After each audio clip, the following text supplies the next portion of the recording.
இந்த அரிசி சாப்பிட்றீங்களா? அப்படின்னா நீங்க பாதி நல்லா சாப்பிட்றீங்க. ஆனா, பாதி தவறா சாப்பிட்றீங்கன்னு தெரியுமா? நாம எல்லோரும் மட்டர் ரைஸ்ன்னு சொல்றோம். Kerala style red rice. நிறம் சிவப்பா இருக்கும். கொஞ்சம் கடினமா இருக்கும். ஆனா, இதுல இருக்கின்ற நியூட்ரிஷன்ஸ் லெவல் சாதாரண வெள்ளை அரிசியோட கம்பேர் பண்ணா ரொம்ப வேற லெவல்ங்க. மட்டை ரைஸ்ல முக்கியமா இருக்கிறது நார்ச்சத்துங்க. இதுதான் நம்ம டைஜஷனை ஸ்லோவா நடக்க உதவும். அதனால பிளட் சுகர் சடனா ஏறாது. இதுல அயனும் இருக்கு. மெக்னீசியம், ஜிங்க், பி விட்டமின்ஸும் இருக்கு. அதோட பாலிபினால் சொல்ற ஆன்டி ஆக்சிடென்ட்ஸ் நிறையவே இருக்கு. இவை எல்லாம் பாடியில இன்ஃப்ளமேஷனை குறைக்க உதவும். ஆனா இங்க தான் ட்விஸ்ட் இருக்குங்க. எல்லோரும் நல்லதுன்னு சாப்பிடுறது பாடிக்கு ஃபுல்லா அப்சர்வ் ஆகுதா இல்லையா? அதுதான் முக்கியம். மட்டை ரைஸ்ல பைட்டட்ஸ்னு ஒரு ஆன்டி நியூட்ரிஷன்ஸ் இருக்குங்க. இதை பைட்டிக் ஆசிட்னு சொல்லுவாங்க. இது என்ன பண்ணும்னா நம்ம சாப்பிட்ற அயன், ஜிங்க் மாதிரி மினரல்ஸ் உடம்பு அப்சர்வ் பண்றதுக்கு தடையாக இருக்கும். அதாவது நீங்க அயன் இருக்கிற உணவு சாப்பிட்டாலும் அது பாடிக்குள்ள போகாம இருக்க வாய்ப்பு இருக்கும். அதுக்கு தாங்க ப்ரிப்பரேஷன்ஸ் ரொம்ப முக்கியம். நீங்க டைரக்டா மட்டை ரைஸை கழுவி குக் பண்ணிட்டீங்கன்னா அது ஃபுல் பெனிஃபிட்டும் கிடைக்காது. குறைந்தது 6 முதல் 8 மணி நேரம் சோக் பண்ணவும். ஊற வைக்கும்போது இந்த பைட்ரிக் ஆசிட் பிரேக் ஆக ஆரம்பிக்கும்.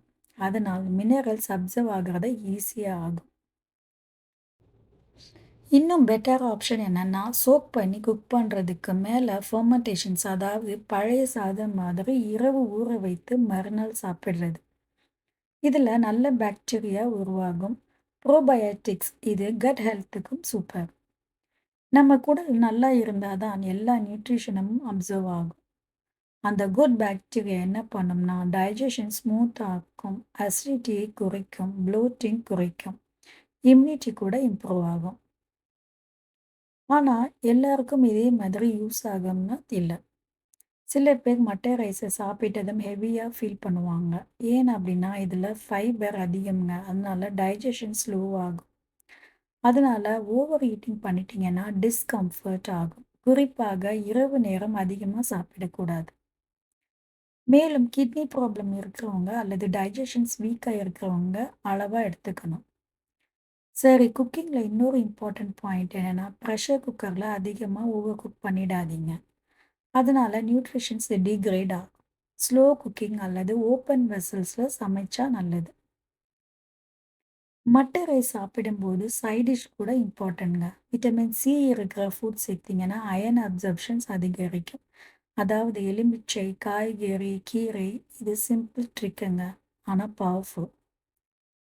மற்றொரு தவறு என்ன பண்ணுவோம்னா மட்டை ரைஸ் ஹெல்த்தின்னு நினைச்சு அன்லிமிட்டடாக சாப்பிடுறது. கேலரிஸ் அதுலேயும் இருக்குங்க. ஸோ போர்ஷன் கண்ட்ரோல் மிகவும் முக்கியம். இது வெயிட் லாஸ்க்கு ஹெல்ப் பண்ணுங்க. ஏன்னா ஃபைபர் நிறைய இருப்பதால நீங்கள் ஃபுல்லாக ஃபீல் பண்ணுவீங்க. அதனால ஓவர் ஈட்டிங் குறையும். இப்பொழுது ஒரு முக்கியமான விஷயம் என்னன்னா நம்ம ஹெல்த் இம்ப்ரூவ் ஆகணும்னா என்ன சாப்பிட்றோம் மட்டும் இல்லைங்க, எப்படி சாப்பிட்றோம் என்பது தான் முக்கியம். மட்டை ரைஸ் ஒரு சூப்பர் ஃபுட்ங்க. ஆனால் சோக் பண்ணாமல் சரியாக குக் பண்ணாமல் காம்பினேஷன்ஸ் இல்லாமல் சாப்பிட்டீங்கன்னா அதோட ஃபுல் பவர் யூஸ் ஆகாது. நம்ம முன்னோர்கள் என்ன பண்ணாங்கன்னா சோப், ஃபெர்மெண்டேஷன், ஸ்லோ குக்கிங் சிம்பிளாக இருந்தாலும் சயின்ஸ் ஃபுல்லாக ஃபாலோ பண்ணியிருக்காங்க. அதனால இனிமேல் மட்டை ரைஸ் சாப்பிடும்போது இந்த ஸ்மால் சேஞ்சஸை ஃபாலோ பண்ணுங்க. அப்பதான் அது உண்மையிலேயே பாடிக்கு மெடிசன் மாதிரி வேலை செய்யும். சாப்பாடு சரியா இருந்தால் தான் ஹெல்த் சரியா இருக்கும். அவேர்னஸ் தான் ஃபர்ஸ்ட் ஸ்டெப். அதுக்காக தான் இந்த தகவல்.